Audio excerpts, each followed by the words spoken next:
He just sits so bang in the middle, and with a few little flourishes, Basil. But no, a few little flourishes. And that's it, really. That's going in the intro.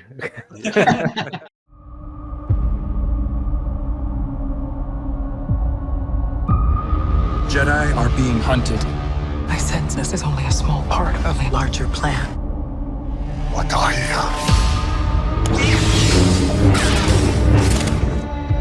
This is the clue we need to unravel the mystery of the Sith. Okay, welcome to the finale of our Acolyte review show. Over the past 6 weeks, we have amassed our own Jedi Council to analyse, examine and review the show. And as it is the final episode of the series, we thought it was only right to bring back the High Council for the final review show. This could be a long episode, so let's bring them in. We have Jedi Master Plo Koon, better known as Des T. How you doing, Des? How are you, chaps? All right. Hey, Pleasure to be back. Thanks for Plo coming Koon. back. Yep. Also joining us, Master Kip Fisto, aka Real Toy Dude, aka Adam Berry. Howdy. Hey, Adam. You right? I'm good. Yourself? Good. Yeah, good. Thanks. Cool. Also, we have the ageless Master Kiadi Mundi, Matt from Matt's Collection. Hey, everybody. Hey, Matt. And we have the wisest of all Jedi Masters, Master Yoda, is also joining us. It's BOE. That is why you fail. Hi, everyone. Hi, BOE. Hey, BOE. Hi. Now, unfortunately, Jedi Master Yaddle, the Universal Toy Collector Stu, and Master Stacey Tin, Scott Whitehouse, couldn't join us in person this week. They're en route to Star Action Figures, resolving a trade dispute caused by Stuart ordering too much and not opening it quickly enough, therefore causing a cardboard shortage throughout the galaxy. Gentlemen, welcome back. I hope you're all well. Doing great. So, Lovely. Good. The finale then. We're going to go around the room, get everyone's thoughts one at a time. We'll start with you there, Des. I must admit, I only had time to watch it the once today while I was eating my tea. So I was sort of one eye on my food and one eye on me on the telly. Bit apprehensive after last week's episode, but I thought it tied everything up. Yeah. I was sort of happy with it. Lots of good points, which I will go through the points as we go on, but I don't want to steal anybody's thunder. But yeah, overall, I thought it was good. Adam, your initial thoughts on the episode? I'm going to come at it as my usual kind of angle, which is probably not as knowledgeable as pretty much everybody who is on this obviously stream, but I really enjoyed it. So I did really enjoy it. I thought there was, some good scenes, good fight scenes, and some good kind of special effects. You would expect that with a budget, etc. There's obviously, we're getting to the minutiae of, there's some very poor acting going on. There's some really poor characters kind of situation. But as a whole, I actually thought that episode was more kind of on a level that the episode 4 and 5 were. And that's why I kind of probably enjoyed it, because there has been a couple of very bland episodes leading up to that one. So, yeah, that was kind of really my thoughts on it. I'm kind of the same. I enjoyed the episode. I was really kind of concerned if they could stick the landing with the last episode, and I think for the most part they did. There's a few things in it that I was just like, that were kind of weird. But I guess we'll get into it as we talk. But overall, I thought it was a good episode, and it was a decent ending. I watched it within an hour ago, or just past, because I was late back from work, and it had some points that I quite enjoyed. Definitely the lightsaber fight. It does. I mean, it's the way it's constructed. It's designed to bring everything together in that episode and bring some resolution, and so there's some quite convenient plot devices, and then I guess it's sort of set up for the second season, if there's going to be a second season. So yeah, we'll see. We'll discuss the idea of a second season shortly, I'm sure, but But before we do, Martyn, your initial thoughts?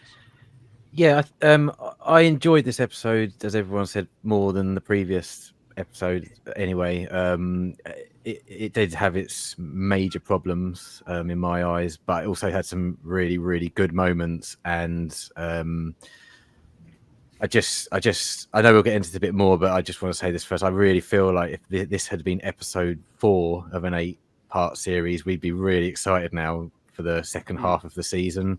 And I think that will, we'll come on to it, but that's kind of a problem with this show in general. But yeah, I enjoyed it. I enjoyed it more than I had problems with it, even though it did have its problems still.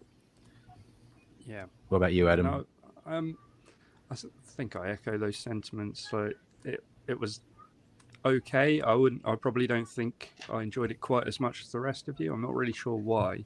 I think it's probably largely down to the acting that was going on in this episode. I felt like it was a little bit weak.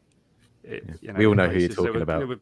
There was some brilliant. There was some good moments. I wouldn't even say brilliant moments, to be honest. But the lightsaber battles were decent. But I don't know about you guys, but the slow-mo parts of those fights for me, I don't really know what they were trying to achieve there. I didn't enjoy that. Sort of took me out of it a bit. So I thought it was very Crouching Tiger, Hidden Dragon / The Matrix, and I just didn't feel it was Star Warsy. I did enjoy what they did with the lightsaber fight, but that bit was kind of a bit strange. The bit where they leaped off the bridge, anyway. Yeah, that's the bit I was referring to. Really, yeah.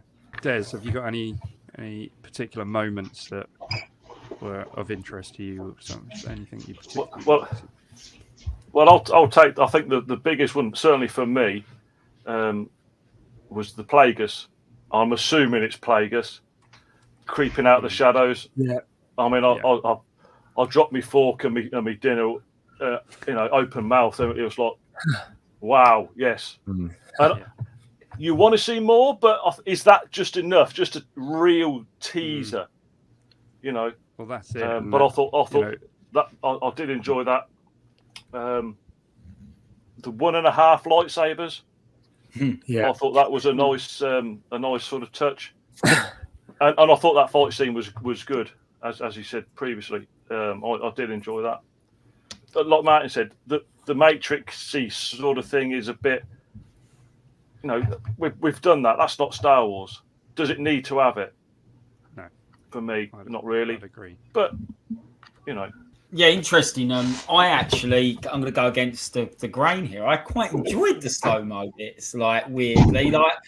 I actually, when they both kind of came down, I think it was in a bridge or whatever, and they're kind of souls coming backwards, and I can't remember his name now.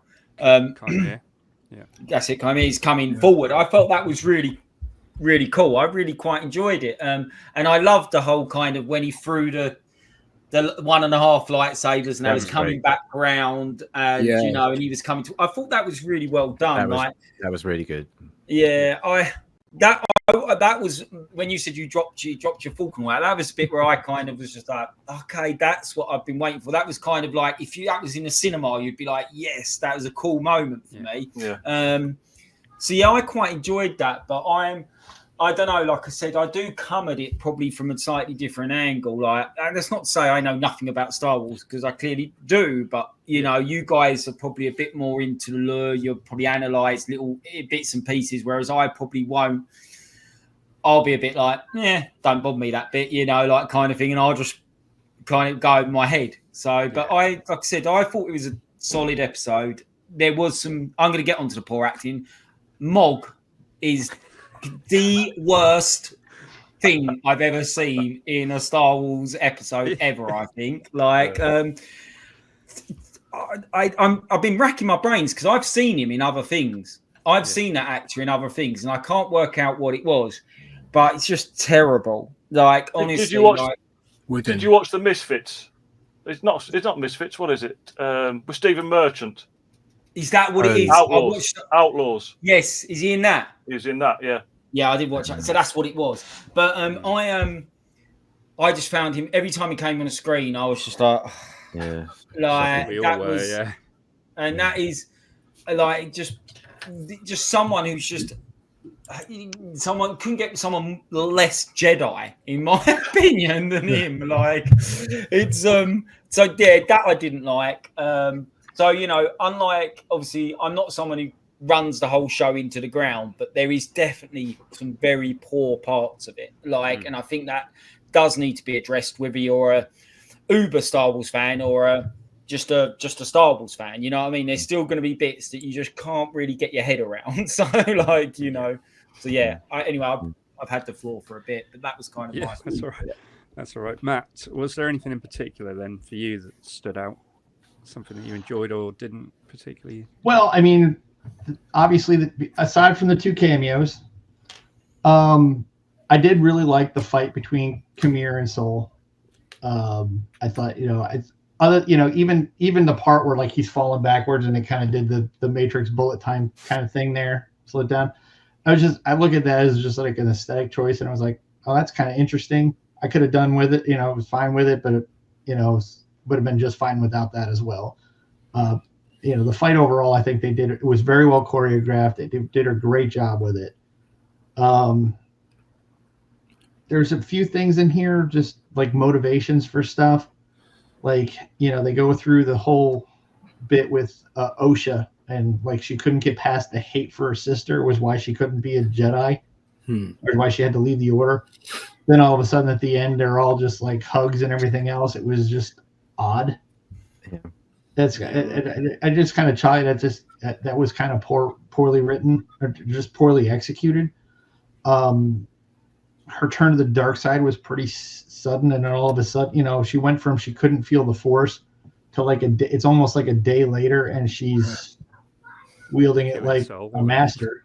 Yeah. So that was odd. Why Basil? What was that, Adam? Can I just jump in there? Didn't you think? Like, I did really appreciate the moment where she picked up the saber and it was changing between the colors. Oh, when she bled the crystal, I thought that was very cool. Yeah, I really liked her hate transferred from her sister to Sol because Sol did not tell her the truth. That part I thought really was okay. That. And I think that was okay. And I mean, the symbolism is now her lightsaber is Sol's her old master's lightsaber, and she bled the crystal. I thought that's a neat. The imagery there and all that, I really like that. It was kind of just how they got to that point was a little weird. Like, why did the little things like why did Basil all of a sudden just sabotage the ship? Yeah, I mean, it just there was some things that just came out of nowhere that I didn't like. That was like you watched like last week's episode with Sol, and he was kind of horrified that he killed Mother S. Don't you go bad mouthing Basil now, Matt? No, it's not that. Basil, but it's just like that. It was very odd. It was just odd behavior, and it came out of nowhere. And they never really explained why he does what he does. And I agree. He's the weirdest kind of sidekick, or weird kind of, let's just say, childlike character to get the young audience in, and he doesn't. No, it makes no real sense why he's there, what he's doing really, except he's a tracker. Yeah. So I do agree with that. Yeah. And the whole sabotaging of the ship, that was just bizarre. It was almost like it was edited wrong, like because no one. It did feel a little disjointed at times, but I think overall the story I thought was pretty good.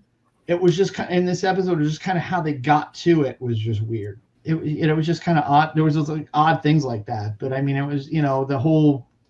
I'm back to as much as you guys go on Moog being because he is like the typical mid-level manager that doesn't really do anything other than suck up to his boss. Yeah. And his boss is the problem. Vernestra is the cause of all of this to the most part. I mean, everything that she's causing even more problems to the point where they're when they're bringing in the Senate, it was like I kind of like that stuff. I mean, I can't stand what that character's doing, but because she's not being a Jedi, she's anything but.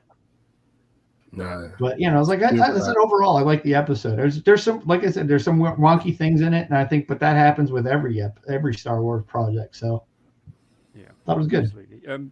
BOE, you weren't overly fussed on the series as a whole when we spoke to you last week. Did this episode help at all? Did it? I enjoyed it more worse, or- than episode 7, definitely. Yeah. And I mean, I definitely liked the lightsaber fight. I mean, when the two were fighting on the sort of bridge at the big start of the fight, that sort of, you've got images of Obi-Wan and Anakin fighting in Revenge of the Sith on the same sort of environment, almost, on Mustafar. Or maybe I just saw that sort of mirror. No, definitely. And then I think they, you know, it was pretty much an even fight as well. It's like you're thinking Chimera's gonna start getting the better of Soul, but Soul is matching him. So that's sort of like who's gonna really. And I wanted Soul to win, so you know, I put, you know, obviously there's a like the past couple of episodes, Soul's been a bit sort of seen as a bit indecisive, a bit wet behind the ears, so to speak, and you know, sort of making poor decisions. You know, whereas I mean, the fight between the two sisters, I mean, obviously it's the same character, so it would have had to have been done one at a time, and then, you know, she's going to be here when you move, all that sort of stuff. So, but I don't know. I think that's sort of just I'd rather just watch Soul and Chimera fight and then the girls just talk rather than have a fight themselves and sort of, you know, come to the realization. It's when they do talk after they've had the fight that May says to Osha that it was Soul that killed your mother, and she's at the first she doesn't believe her, but then when May's with them outside and Osha appears and Soul admits that that's what happened, you know, it's sort of, and then she gets quite angry, I guess, and sort of stirs up these dark powers within her, that she's got the ability to force choke, kill without using a weapon, which we see at the start of the show with episode with when she's got the helmet on and Chimera eyes goes black because he can sort of feel her power, you know. So yeah, definitely. Yeah, right. We've got a little bit of communication from Scott Whitehouse, so I'm just going to play that now and see his thoughts on this episode. Hi guys, sorry I can't be with you tonight for the review show of the final episode of The Acolyte, but instead I'm going to beam in my review here for you. I felt that the final episode this week was something of an improvement on the previous 2 weeks. I'd not enjoyed last week's episode at all. Rated it really low. The week before was sort of about 1/3 of it was decent. The other 2/3 were incoherent, didn't make a lot of sense. So I did think the finale was an improvement on that. There was a lot more happening. It was better paced. I quite enjoyed the chase through the rings of the planet. I quite enjoyed the lightsaber fight. It was still pretty well choreographed, and it was quite exciting. It flowed pretty much as I'd come to expect. We'd all sort of, you know, we expected Soul to die. I think we were expecting Osha to turn to the dark side and there'd be some kind of Jedi cover-up or some kind of way that it would be explained away so that the Sith still are extinct as far as they're concerned, or apart from Venestra. I think we'd all worked out that Chimera was going to be Venestra's apprentice, or had been Venestra's apprentice. I think even the cameos were fairly predictable. Darth Plagueis, it was great that we assume that's who we saw peeping around the corner, but it was a little bit disappointing that that's all he did, that there was no return to the character or no motivation again. And Yoda at the end, it was predictable, but we don't know what happened as a result of that. She just lied to the High Council and the Chancellor. She may well have gone into that office and lied to Yoda as well. So, but we don't know what was happening as a result of that. It felt like it was put in to make that final moment, big for the episode. But for me, what stood out yet again was some of the sort of absurd plot points. What was going on with Basil? As the other week, his motivations were completely unclear, and why this week was he not speaking to Sol, sabotaging the ship when Sol was about to capture or shoot at May as she was escaping in the shuttle. What was going on there? Why couldn't May go with them as well? Once everything had concluded and Osha had turned to the dark side, they're standing around the magic tree, and for some reason, no, she's got to have her mind wiped. They've got to be separated. Why couldn't they find some way to take her with them, take her somewhere safe? I don't really understand that. I mean, perhaps it was a two-person ship, but it looked big enough to have a cargo bay or something. I don't know. It just seemed a bit odd, and purely for moving the plot forward to have May then to turn the tables, and potentially in season 2 it's going to be May and Venestra looking for Kamir and Osha. I just want to single out the character of Mog. What a hapless, detestable character. This series seems to have been peppered with these posh British character actors, not very good actors at that, basically playing sort of like comedy characters from the British comedy Dad's Army or something. He was absolutely hopeless, and I was disappointed he didn't get killed, to be honest. So yeah, mainly echoing everything that we've all said already, I think. So yes, very predictable as a series. There wasn't. I feel like we were all hoping for a big twist, or not even a big twist, just a twist of some sort, which never really came. Martyn, do you have any thoughts on that, or would you agree? Well, yeah, I mean, there was lots of attempted twists, that's for sure, but they were all twists we instantly saw, as Scott just quite eloquently put. Everything that we thought was going to happen by episode 3 or 4 actually happened in the finale. So, I mean, we even thought Plagueis and Yoda would show up, and they both did. So, I mean, it wasn't really that surprising. In terms of this episode, I'll give it a few plaudits. I mean, I really, as Scott said, I really enjoyed that chase through the asteroid belt. I thought that was really well done for a TV show. That looked pretty incredible, sort of movie quality in terms of special effects. I forget, I think it was Matt who said the lightsaber bleed was very cool. I remember reading that in one of the Darth Vader comics years ago, and it's kind of cool to see it in live action. It's not something we've seen before, is it?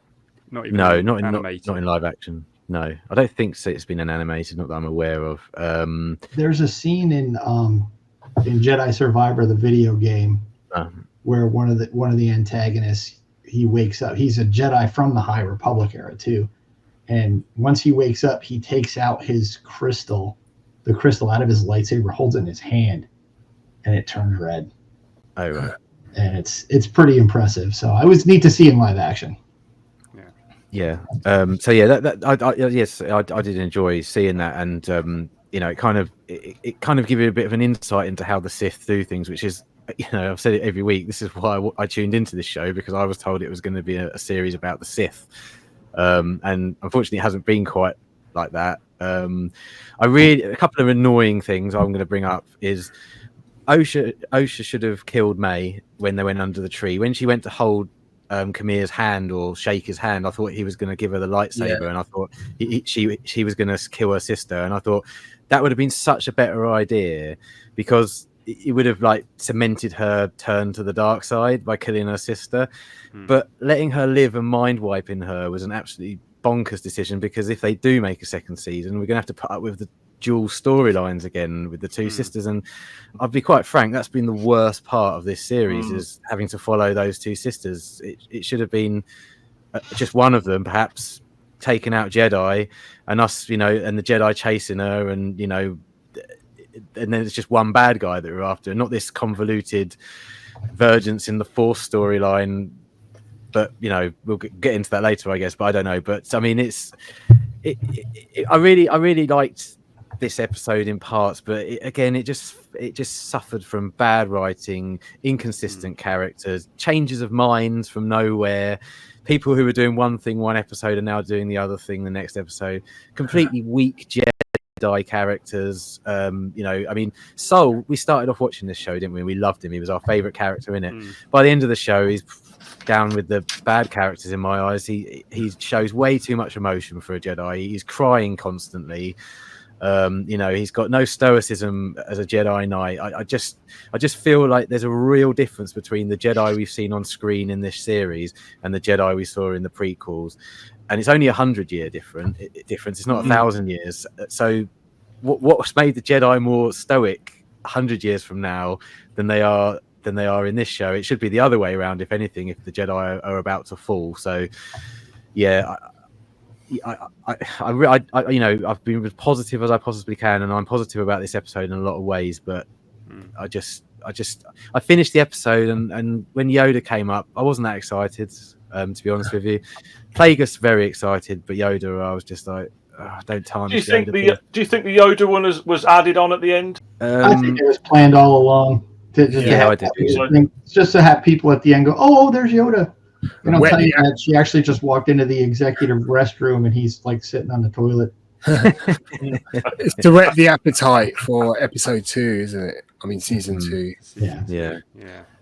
Well, that's kind of a question in itself, isn't it? I wonder how many of us sitting here are actually interested in a season 2. Yeah, and that's the big thing with the way this series has been, reviewed. Essentially, it's not gone down well with the masses. So will they even bother with a series season 2? Would we all take a season 2? Like, in all seriousness, would any of you be interested? Like, I would probably say yes, just to see what they've done with the Yoda angle. Is there anybody here who would say no, don't want a season 2? I would. I'd rather not. I think it's run its course. It's overall the fan base has given its verdict, and it's not required.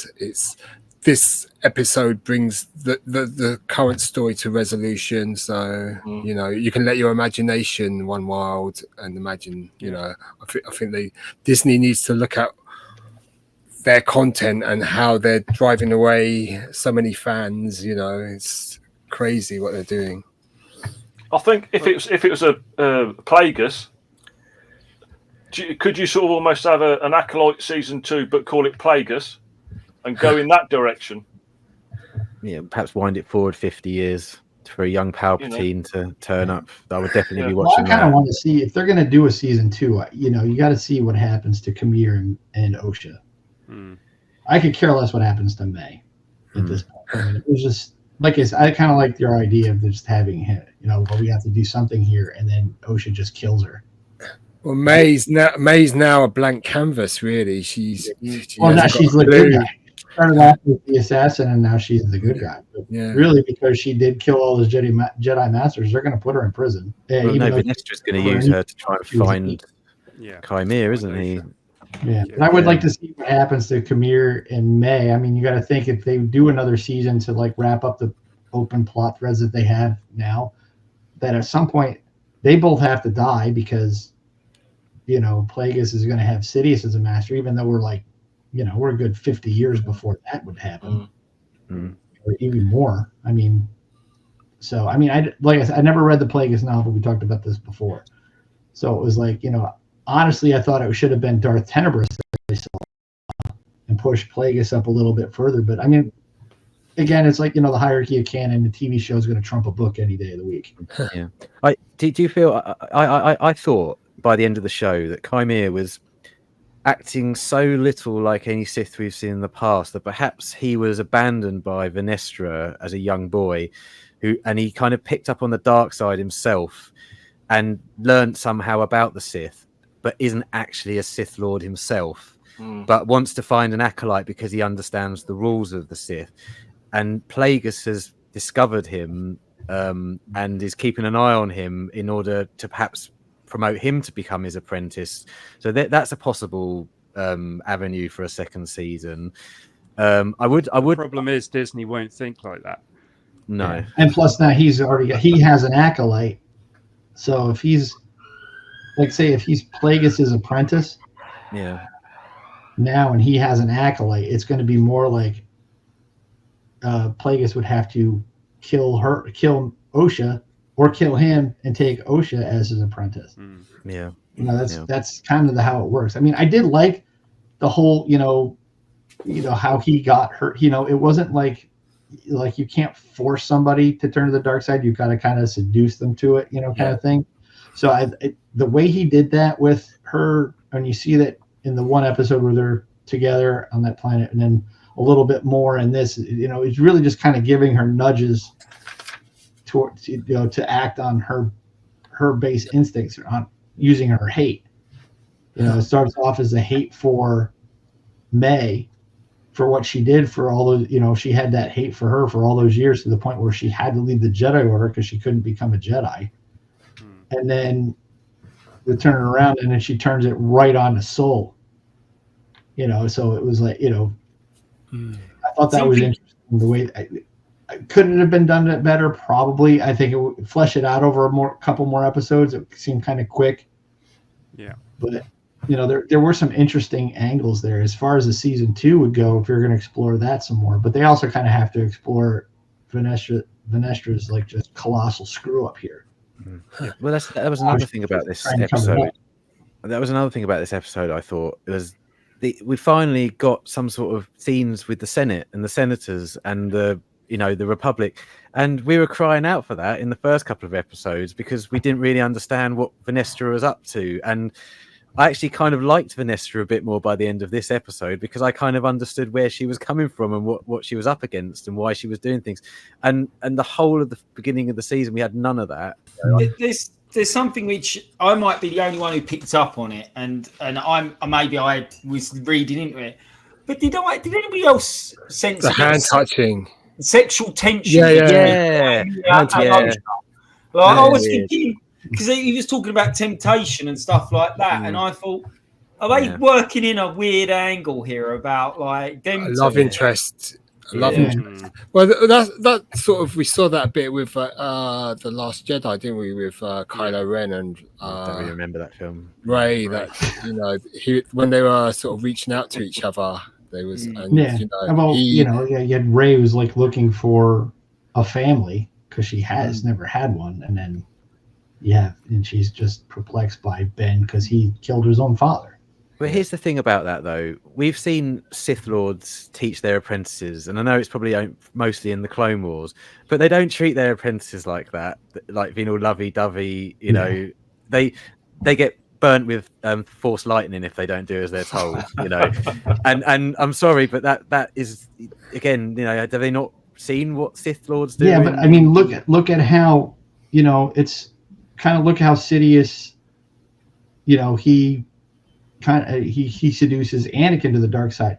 It's dangling in front of them what they want, because Palpatine dangles, we can save your wife, you come help me, kind of thing. He dangles that in front of them. They always dangle something that you want in front. They give you, they promise to give you what you want, or what you think you want, or what you think you need, and then by the time you realize you've screwed up, it's too late. You're down that path. I mean, it was the same thing here. It's just a little different. The dichotomy is a little different. But I just another thing as well, and I'll throw this out to everybody. This show has made me feel like we should be hating the Jedi and loving the Sith. The Sith are the good guys. I really genuinely get that feeling from this show, and that's the cultural Marxist aspect of the show. The writers, Leslie Headland and most of Kathleen Kennedy, they're deconstructing the Star Wars universe and turning things on their head. So they're, in their view, they've got to hate the Jedi, and they want us to hate the Jedi because they're the heroes of the patriarchy, which must be destroyed. And that's all the feminist agenda that's put into the show, which is so off-putting to many. Because I did think that the Jedi came across as a bit Keystone Cops. Yeah, bundling. And a bit, Well, that could also bundling. I would say that could also be a product of their time. I mean, they're at a point where, like they said, the High Republic, the Jedi are at the height of their power. This is the beginning of their downfall, and it's a lot of it. And it's the same reason. The Empire is destroyed in Return of the Jedi because of hubris. They don't think they can be defeated, and the Jedi are kind of the same way. They are just so it's like that whole hard times create strong men create good times, good times create weak men kind of thing. We're at that. They're creating the weak leaders at this point. I mean, you have Yoda, who's been around for a while. I mean, but you know, but look at how much they were trying to keep the council out of this. It's not that the Jedi are bad; it's Vernestra that's bad. Yeah, but you could argue that most of the Jedi we've seen in this are like Star Trek redcoats, and they're just instantly taken. They just don't seem to have anything behind them. And I except for Soul. Soul's the only one who really was able to. Well, Soul's the Qui-Gon of this story. He's the one. He's right. I mean, other than the fact that it's like the whole bit with killing May and Osha's mother, and it was like, it almost was like, because they looked at it like last week's episode, they made it look like it was an accident. He reacted to something, he didn't know what was going on, and honestly, I don't understand what she was doing either, because when she did that, you know, she turned into like the black smoke thing, which we hadn't seen before, but it's like you know. Any reasonable person would think they're under attack, and he reacted to that. I don't fault him for that. And then he turns around this week, but he was horrified at it last week. This week, he's like, you know, and granted, it's 16 years later, but he's like, no, I did the right thing back then. Yeah. He's also crying his eyes out, telling Osha that he loves her, and it's a bit. I think they showed that he did care for her very much. But Jedi aren't supposed to love, so I don't really. Well, we learned that quite. They go back and forth on that. Because they're also supposed to be compassionate. Yeah, but it's not the same. same. I think it's like he saw these kids in a bad situation. They were and even it goes back to their creation. You know, because this is something they should have fleshed out a little bit more. You know, because there's a vergence in the Force on that planet. Yeah. And the witches use that vergence to create. They were supposed to create one, but it looks like they created two by accident. Yeah, and they're saying they're not twins; they're the same. Yeah, they're the same person split in two, which is you know. Can we all agree that this lot of Jedis couldn't fight their way out of a paper bag? Let's be honest. It's and that's the thing is, like so. Yeah. Oh, well, the thing is, like at this point, you know, also if you look at it, like even Anakin in Episode 1, he's like, no one can kill a Jedi, and you know, and Qui-Gon's like, oh, I wish that were so. I mean, there is that mythos. I mean, if you think about even back then, I mean, because even at the height of their power, I mean, there's not a lot of Jedi. They can't field an army of Jedi even in this era. Being a Jedi is a rare thing. I mean, in a galaxy of trillions of people, there's maybe millions of Jedi. Well, the reason is because they only will let people train as Jedi if they have a certain height in their midichlorian count, and that's something we've learned in canon. So the Jedi's hubris means that they won't just start training everybody who's Force sensitive. They have a set limit over 50%. You know, they get to be trained as Jedi. Anyone below that mark, when they do the blood test, doesn't get to be a Jedi. So I feel that some of the characters in this show are like 5%. Count, you know, they didn't even have to test. It's like scraping the barrel, as they say. Yeah. It's a bit like Sabine from Ahsoka. You know, they actually say in the show, don't they, that you know she is the lowest midichlorian count that they've ever seen. Yet you see what she does by the end of the show. And then you look at what some of the Jedi can do in this show, and it's that whole thing with Disney Star Wars, and I hate to say it, but it's inconsistent in every way. But it was inconsistent even when George Lucas was doing it. Was it though? I feel like with Disney though, they keep making that same mistake. You know, they keep on. Yeah, no, they do, that and it's less so. I mean, with Lucas, obviously there have been a few plot holes, but nowadays there seems to be, and you know, a lot of these plot holes are for the sake of convenience to, you know, move the story along. I mean, that's how Jar Jar Abrams writes. He'll just throw something in there because he wants it in there, and he'll just flat out just won't explain it. I hate the mystery box. You need to know why it's there. I'm not saying you actually have to tell the audience right away. You don't have to spoon feed an audience. You know, kind of do a show don't tell kind of thing. But when you're just like, oh, how'd you get this? I'll tell you later.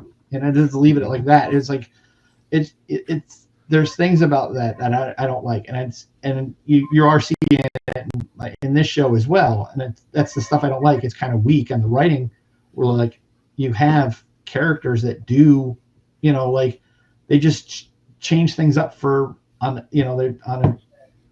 just a split second later, they're acting completely different than you think they're going to act. And they're not telling you why they change. OSHA is a perfect example.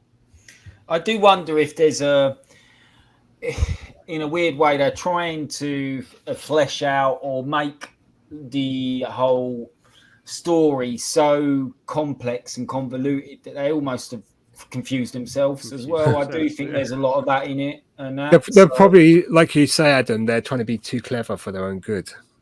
Yeah, and that's not just with Acolyte, by the way. I wonder if that's just a bigger thing with. Well, I mean, that's like if you watch Game of Thrones. I mean, that's like I've read Game of Thrones really because that's like a George R.R. Martin kind of thing. It's really to subvert expectations. He's kind of the father of that. You're watching. Oh, this guy is going to be great. No, he's dead. Kills him off, and it's just like you weren't expecting it.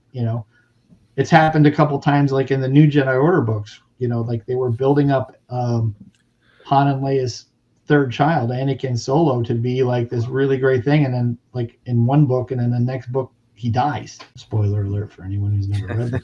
I was going to read that tomorrow. It's Legends anyway. It doesn't really matter. But that was one thing I didn't like, and there was a lot of things in the New Jedi Order books that I didn't like because it was just weird that it's everybody writing something and then they're mashing it together instead of sitting down and having a coherent plan.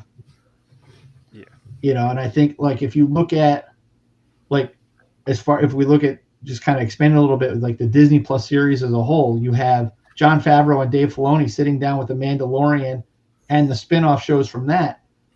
You can tell there's a definite plan there. You can like it more or less what make of it what you will, but there is kind of they have a plan for all of this stuff. And here, the writer's room here was like, oh, hey, let's have them do this. Now let's see if we can figure this out. And there's a lot of disjointed writing in this. And it does make it weird. Yeah, whilst they have to tick boxes as well and have, all the stuff they need to have in their agenda. Adam touched on it earlier, asking the question, who would like to see a season 2? I'm going to go around and just get everyone's final answer on that, if that's all right. Des? If they go down the Plagueis route, then yes, but I'm not that bothered, to be honest. No. Like BOE said, it's come to a conclusion, move on to someone else. I'd rather they did something else rather than a season 2, let's put it that way. Yeah. Adam, you said yes, did you, before? Reluctant, yes, because I do think I would be very similar to Des, as in not overly bothered, but if they did one, I'd watch it and I'd be interested to see what they did with certain characters, but I'm not bothered either way, really. Yeah. Matt? Kind of in the same boat.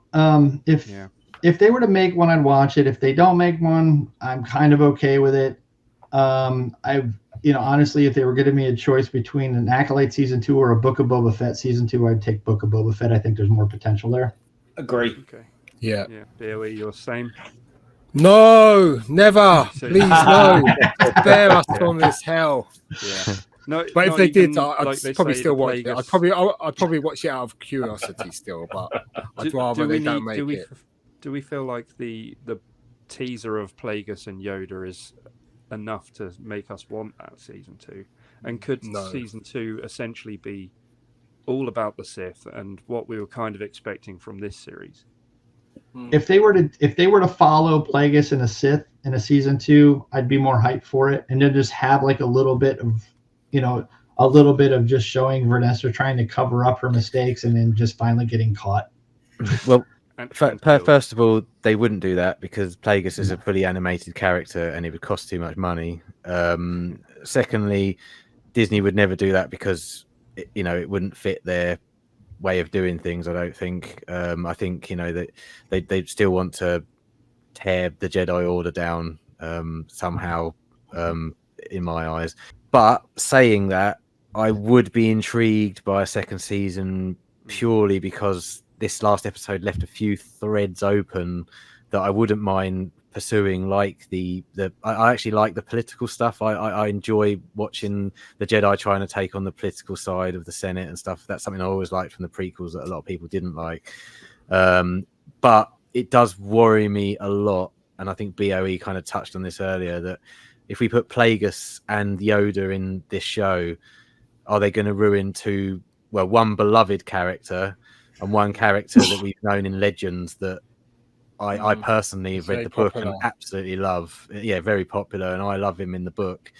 Do we risk Yoda and Plagueis being ruined the way that I feel certain characters have done in the past? So reluctantly, I'm going to say I hope they don't make a second season, and I really wish I didn't have to say that, but I hope that they don't make a second season. Yeah, we're really kind of on the verge of Mog probably killing Plagueis with flicking his head, yeah. aren't we? Like that's the thing, like, and that's the worry. That's the figure, yeah. Look, it's a cameo. A lot now. Thankfully, I didn't get a chance to get onto Mog. Okay, let's get our final scores then for episode and series. Des, we'll start with you. I've got today's episode 7, and I've rounded up my previous marks out of 10, and I'll give the season a 7 out of 10 as well. Adam? I'm quite surprised. Today's episode, I actually scored as a 7, and looking at the average across the season, I actually came out with 5.75 to be exact for the series. So very, I said it in my episode that we done, just meh. Like that was kind of my fault, except for the odd standout episodes. Oh, because now I realise you're good at maths and you're a musician as well. You got the musical ability. Those two go together. Right. So, it's true. Yeah, maths is music. Music's maths. Matt, for the I'm kind of with Des. I've given this episode, I gave it a 7, and the series overall, because they had a couple episodes I rated a little higher. Overall, it became a 7. Overall. But you got to realize, put this in context with my other ratings. All like the Mandalorian, I've had in the 9s. Kenobi was in the 9s. Ahsoka as well. I think the lowest rated show I had from this overall was Book of Boba Fett season 1 was an 8.5.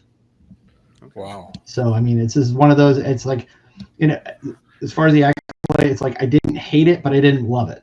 Yeah. So that's perfect. That's a perfect review. Surely it should have been nearer a 5 then, because that was my kind. I understand. I know I'm a bit of an easy grader. I just kind of, if I average out what I did for each of the episodes, because there's episodes I really liked, and the 2 flashback episodes were just absolute crap. I think episode 7 was the weakest, by far the weakest one of the season. I was about a 3 on that one, if I remember right. Yeah. But yeah, it just kind of balances out to a 7, which is a C, which is, like I tell my son when he comes home with his report card, you got a C. Yeah, C's okay, but it's like you can do better. So Disney, you can do better. BOE for this episode 4, for the whole series 2. Wow. Martyn. Well, I'm going to give this one a 7. It was my second favorite episode of the season, and I gave episode 5 an 8, which I absolutely adore. I'm not going to, pussyfoot around it. 8 was the sort of episode that I wanted, and I loved it. But my average overall is the same as Adam's, especially after the last 2 episodes. It makes it a 5.5 out of 10 for the whole series, so middle of the road. Okay. Scott? So overall, I would give that episode about 5.5, 6 as a finale. It did tie up some of the loose ends. It in a predictable way. There was no great excitement yet. We had the revelation of probably Plagueis and the appearance of Yoda, which were fun, but didn't lead to anything. That's obviously been left for a future series if that happens. Overall, the series, unfortunately, I'm probably down on about 4.5, 5 now. I already went into it very positive. Really wanted to, give it the benefit of the doubt and follow it through. But the last week's episode in particular kind of shot that for me, and it was a struggle to come back. This is my very first initial review. I've watched it once. I haven't looked at any reviews, and so I'm coming into this a bit fresh. Well, BOE looks different.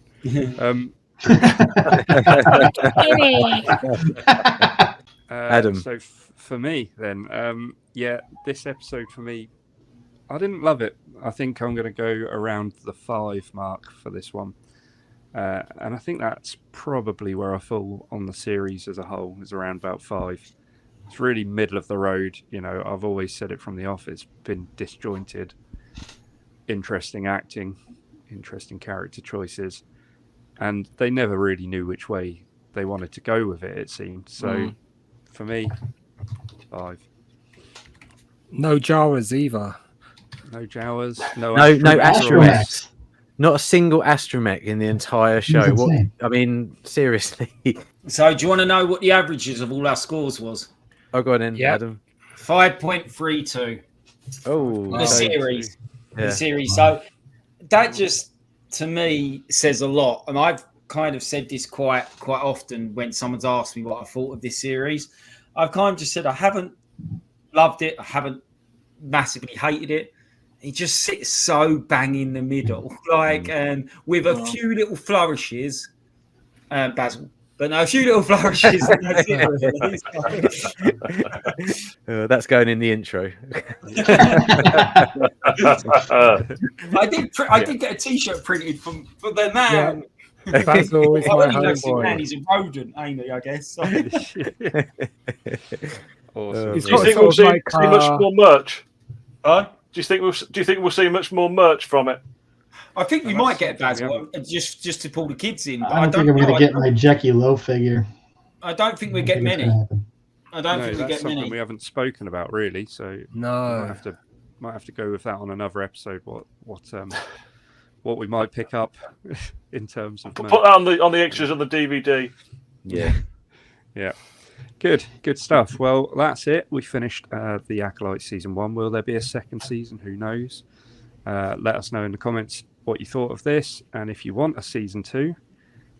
Massive thanks to everyone for joining us on the Jedi Council today, and thanks to everyone who's watched our review shows. We'll catch you soon. See you later. Bye. Bye. Bye.